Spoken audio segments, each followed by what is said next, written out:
What is up, gang? It is I, Carlton Flowers, your crypto pro.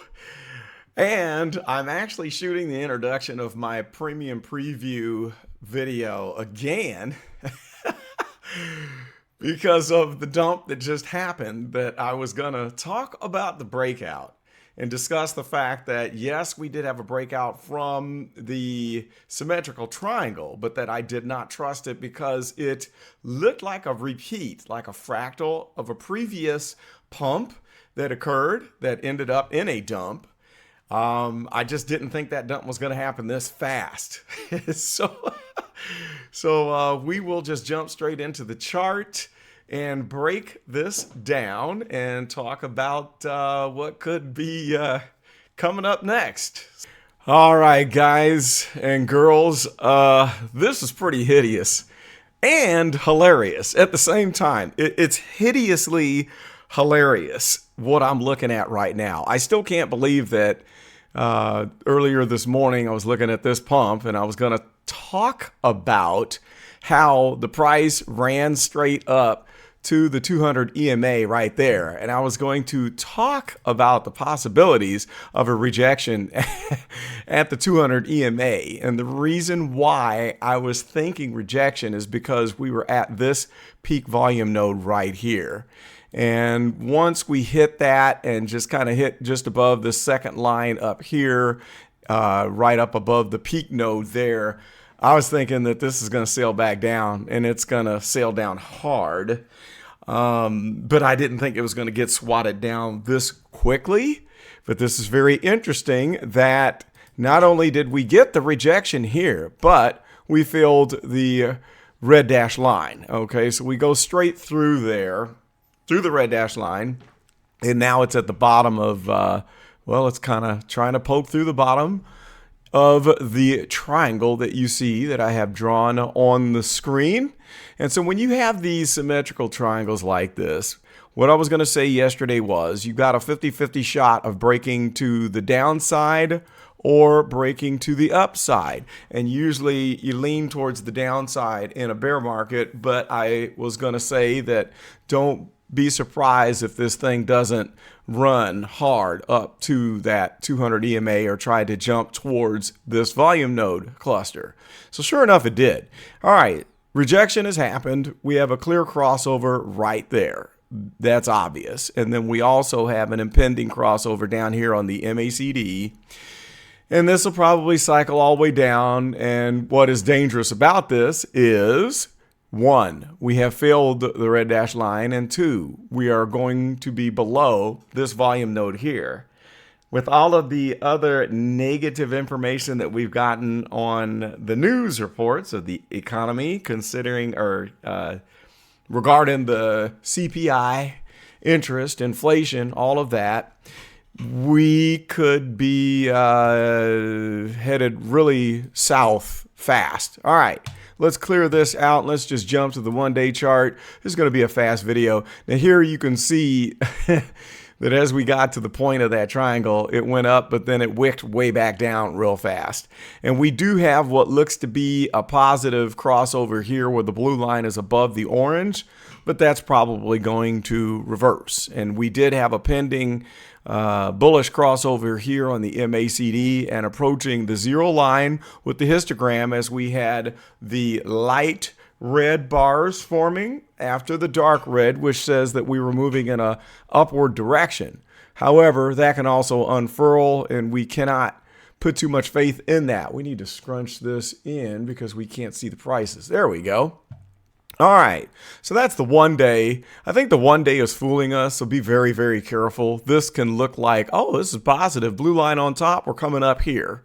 But remember, always remember that these type of things can happen where you stay downstairs. You know, you've got a one head fake here, but we've already got one head fake, and it could be a two head fake or a multiple head fake, just like what we had back in this region here. So just because we're down here in the oversold zone does not mean that we'll automatically climb back up here and come up for a full cycle. Don't bet the farm on that. Let's look at the 1 week really quick. 1 week doesn't look good at all. So on the 1 week, you can see that even though we got a little bit above this downward trending line, this is probably going to roll over and continue headed south. We have a bearish crossover here with the fast line dropping below the slow line on the stochastic. And we're in a slip zone. All of this region down here below is a nasty slip zone. If we fall off of this node, there's nothing there to catch us. We could be quickly going down to the 16,000 node that's barely sticking out right there. All right. And if we scrunch down, we can see the other nodes, which are ugly because there's a lot of trading volume as you get towards that 10,000 range. And if we zoom in, it kind of makes 10,000 a big node, but actually the 9,000 is a big node there. The more history we pull in, the lower nodes you can see that pop up on the screen. And as you've been learning, we know what those volume nodes mean. It means that price gets gravitated towards those nodes. There's a big one here, we fall off. Then you've got the small one, medium, huge. So let's look at what these other nodes are price-wise. The small one is here at 15. Second small one is here at about 13, 14. The medium one is here at 11,928. The next medium big one is at 10,000. And then the monster one is below 10,000. So just keep all that in mind. Lots of these crazy YouTubers are still calling for breakouts, which is stupid in my opinion. You got to watch who you listen to. Anytime we have like just even a 1 hour candle that moves up, you got these people that are calling for an all out bull run. Well, we're headed to 200,000. Next stop, 250,000. And they get all excited and over exuberant.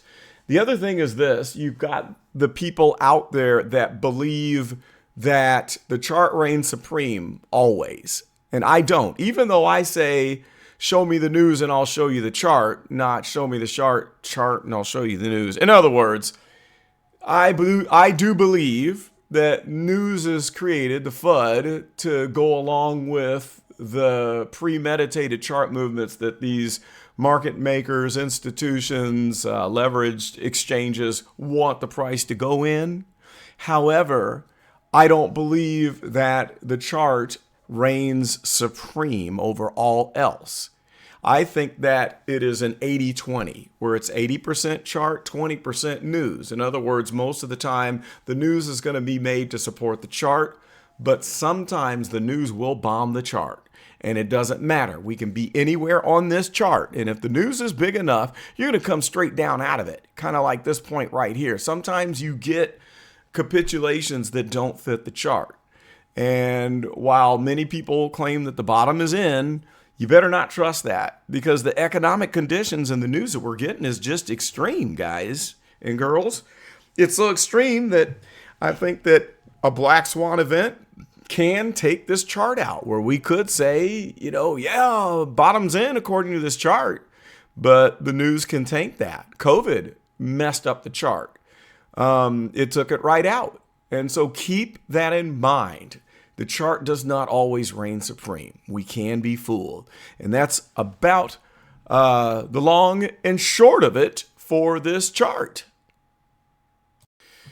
Okay, so that is it for this premium content update. Please let me know if you liked the style of this update, where I've got a short intro and then I just jump straight into the chart. I keep wanting to say chart. I'm losing my mind. Brief preview and then jumping into the chart without the video window getting in the way. And then I'll close it with video, closing thoughts without the charts. So that is what we have. Let me know how you like this for a premium update. And of course, I'll be unleashing the membership next month, sometime in October, where you can join. It might be $8.99 or $9.99, and you'll get access to all of the straight dope videos where I just cut straight to it and let you know exactly what I'm thinking. No holds barred. It'll be a little less on the teaching and more on the watch out for this, watch out for that, or this is what I think is going to happen. And with that, I would love it if you would like, comment, and subscribe to the Crypto Pro channel. And if you feel so motivated, you can donate to the cause and help defray the cost of the production of the channel, because the costs are rising on a daily basis. As a matter of fact, my video editing software, it went up, and then I just got a new camera. You're looking at me on a new camera. I did get a new Logitech camera for $100 today. I upgraded so I can bring you a little bit better, higher quality content. So if you want to help defray the cost, you can give me a super thanks, and I will shout you out in the next video. And that is just about all I've got. And since, well, this is a no editing video, but I do have to figure out how I can swipe myself out when I'm using OBS, because I do like this OBS better. So for now, this is Carlton, and I am out.